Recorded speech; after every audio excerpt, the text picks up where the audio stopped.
There's an island in the Mediterranean that was completely sealed off from the outside world for over 50 years. No tourists, no researchers, no journalists. Nobody was allowed to set foot on its shores. And when I finally discovered what was hidden there, I understood why they kept it secret for so long. This is the story of how I uncovered classified military documents that revealed the truth about one of Europe's most forbidden places. What I found buried in those files was more disturbing than I could have imagined.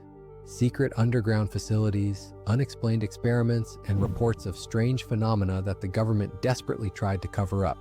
My name is Alex, and I've spent the last 3 years investigating places that most people will never see. Remote locations where governments conducted operations they never wanted the public to know about.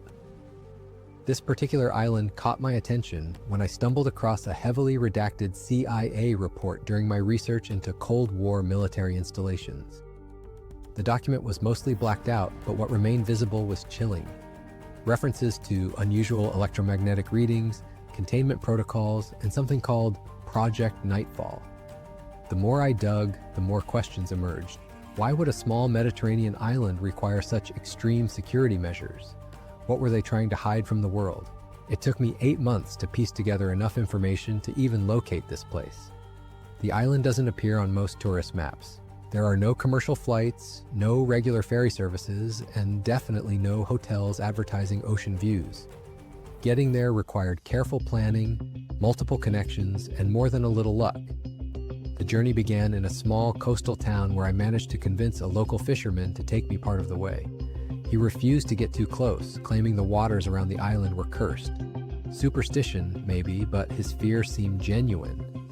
He dropped me off at a neighboring island where I waited 3 days for a supply boat that would complete the final leg of my journey. When I first glimpsed the island through the morning mist, it looked deceptively peaceful. Rolling hills covered in Mediterranean vegetation, dramatic cliffs rising from crystal blue waters. Nothing about it screamed, top secret military installation. But appearances can be deceiving, and this place had been carefully designed to look ordinary from a distance. The boat captain who brought me the final stretch spoke in hushed tones about strange lights people had reported seeing at night. Locals from nearby islands had stories passed down through generations about sounds that carried across the water during certain times of the year. Mechanical noises, he claimed, like nothing that belonged in nature. As we approached the small harbor, I noticed something immediately strange. There were no other boats, no fishing vessels, no pleasure craft, nothing. The dock looked recently maintained, but completely abandoned. It was like arriving at a ghost town, except this ghost town had a $40 million harbor facility. Setting foot on the island felt surreal. After months of research and planning, I was finally standing on ground that had been completely off limits to civilians for decades. The silence was overwhelming. No traffic, no voices, just the sound of waves against rocks and wind through the trees. The first thing that struck me was how well maintained everything appeared despite being supposedly abandoned. The roads were in excellent condition, street signs were clearly marked, and there wasn't the usual decay you'd expect from a place that had been left to nature. Someone had been taking care of this place, but who? Following the main road inland, I began to notice subtle signs of the island's hidden purpose. Guard posts positioned at strategic points along the route, though now empty and overgrown. Sections of road that seemed unnecessarily wide, as if designed for heavy military vehicles. And everywhere, small concrete structures that looked innocent enough but were positioned with the precision of a defensive network. The landscape itself told a story of careful engineering. Hills that appeared natural from a distance revealed themselves to be artificially shaped upon closer inspection. Drainage systems that seemed too sophisticated for a simple Mediterranean island. And most telling of all, areas where the vegetation grew in patterns that suggested something substantial lay buried beneath. I had brought with me copies of those declassified documents, along with satellite images spanning several decades. Cross-referencing what I could see with what the papers described, a picture began to emerge of an installation far more extensive than anyone had ever publicly acknowledged. The surface facilities were just the beginning. According to the files I'd obtained, the real secrets lay underground. Miles of tunnels and chambers carved into the bedrock, connected by a network that stretched across the entire island. The documents referenced multiple levels, some reaching depths of over 200 feet below sea level. What they were used for remained largely classified, but the scale was staggering. As I explored deeper into the island's interior, I started finding evidence that supported these claims. Ventilation shafts disguised as natural rock formations, access points hidden behind what looked like shepherds' huts, and most intriguingly, areas where electronic equipment hummed quietly, suggesting that whatever had happened here wasn't entirely finished. The afternoon sun was beginning to cast long shadows when I discovered my first major clue about what this place really was. Hidden behind a grove of olive trees, I found the entrance to what the documents had cryptically referred to as Facility 7, and my first major CL what this was. Hidden place really about of olive trees, the grove behind entrance to what the eye found that crypt to as Facilitaically Refer Documents Ha 7. The entrance was barely visible from the road, a simple concrete structure that could have easily been mistaken for an old storage shed. But the reinforced steel door and the sophisticated locking mechanism told a different story. This wasn't some abandoned farm building. This was a gateway to something much more significant. I circled the structure several times before finding what I was looking for. On the far side, partially hidden by overgrown vegetation, was a section where the concrete had cracked. Years of Mediterranean weather had taken their toll, creating just enough of an opening for someone my size to squeeze through. The moment I stepped inside, the temperature dropped noticeably. The air was stale and carried a metallic taste that made my throat burn. Emergency lighting flickered along the walls, powered by some unseen source that had kept functioning long after this place was supposedly abandoned. Someone was definitely still maintaining the electrical systems. The corridor stretched ahead into darkness, lined with pipes and electrical conduits that hummed with low-frequency vibrations. Every few meters, blast doors interrupted the passage. Most were sealed shut, but a few hung slightly open, revealing glimpses of rooms beyond. The scale of this underground complex was becoming clear, and it matched exactly what those classified documents had described. Following the main corridor deeper underground, I began to understand the true scope of what had been built here. This wasn't just a bunker or a storage facility. This was an entire subterranean city, complete with living quarters, laboratories, and industrial areas.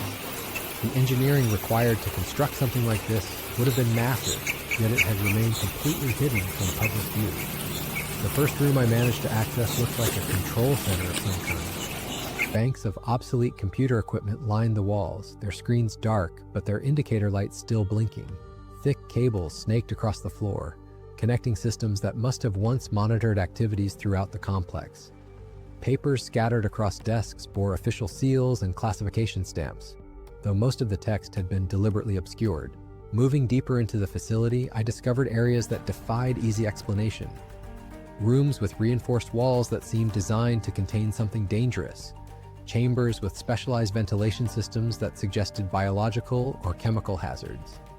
And most disturbing of all, areas where the concrete floors showed stains that looked suspiciously like they had been scrubbed clean in a hurry. The documents I had brought referenced something called Project Nightfall, and as I explored further, I began finding evidence that supported the existence of such a program. Equipment that looked medical, but far more sophisticated than anything a normal military base would require. Isolation chambers with viewing windows, and storage areas with warning symbols that indicated radioactive materials had once been housed here. In one particular section, I discovered what appeared to be living quarters, but not the kind you'd expect for normal military personnel. These were cells, small rooms with reinforced doors, minimal furnishings, and no windows. Each door had a small slot for passing food and a viewing port that could only be opened from the outside. The implications were chilling. The deeper I went, the more I realized that this place had been designed for activities that went far beyond normal military operations. The layout suggested research facilities, containment areas, and most troubling of all, spaces that seemed designed for human subjects. Whatever Project Nightfall had involved, it wasn't something the government wanted the world to know about. As I photographed everything I could, I began to piece together a timeline from the evidence around me. Construction had clearly taken place over many years, with different sections showing various stages of technology and design philosophy. The oldest areas used techniques from the early Cold War period, while newer sections incorporated more modern systems. This hadn't been a single project, but an evolving operation that had continued for decades. The most recent areas I discovered were the most disturbing. Clean rooms with sophisticated air filtration systems, laboratory spaces with equipment that looked like it belonged in a cutting-edge research facility rather than a military base, and storage areas with specialized freezing units that were still operational, their contents long since removed. Finding my way back to the surface proved more challenging than expected. The complex was far larger than I had anticipated, with multiple levels and connecting passages that formed a maze beneath the island. Emergency exit signs pointed toward various routes, but many led to sealed doors or collapsed sections. It became clear that parts of this facility had been deliberately destroyed before abandonment. When I finally emerged into daylight, the sun was beginning to set over the Mediterranean. I had spent nearly 6 hours underground, and what I had discovered challenged everything I thought I knew about this island. The surface facilities I had seen earlier were just the tip of an iceberg that extended deep into the bedrock below. The evidence I had gathered painted a picture of an operation that had continued long after the official end of the Cold War. Recent maintenance, functioning electrical systems, and equipment that was far too modern for a facility that was supposedly abandoned decades ago. Someone had been using this place recently, and they had gone to great lengths to keep it secret. But my exploration was far from over. The documents referenced multiple facility locations across the island, and I had only scratched the surface of what lay hidden here. Was multiple far from over? The documents reference exploration locations across facility the island, and I had only hidden here, scratched the surface of what lay. Standing there in the fading Mediterranean light, I realized I had uncovered just a fraction of this island's secrets. The underground complex beneath Facility 7 was massive, but according to those classified documents, it was only one of several installations scattered across the island. Each one potentially hiding evidence of experiments and operations that governments never intended the public to discover. The truth about why this island remained forbidden for so long isn't just about military security or Cold War paranoia. It's about activities that pushed the boundaries of what we consider acceptable, even in the name of national defense. The evidence I found suggests that Project Nightfall and similar operations continued long after they should have been shut down, hidden away on this remote piece of land where no one would think to look. What makes this place truly terrifying isn't just what happened here in the past, but what might still be happening. The functioning electrical systems, the maintained facilities, the recent equipment installations. Someone is still using this island, and they're working very hard to make sure the world never finds out what they're doing. The locals were right to fear this place. Some secrets are kept hidden for good reason, and some forbidden places should probably stay that way. But now you know the truth about Europe's most forbidden island, and like me, you'll never look at those empty spots on the map quite the same way again.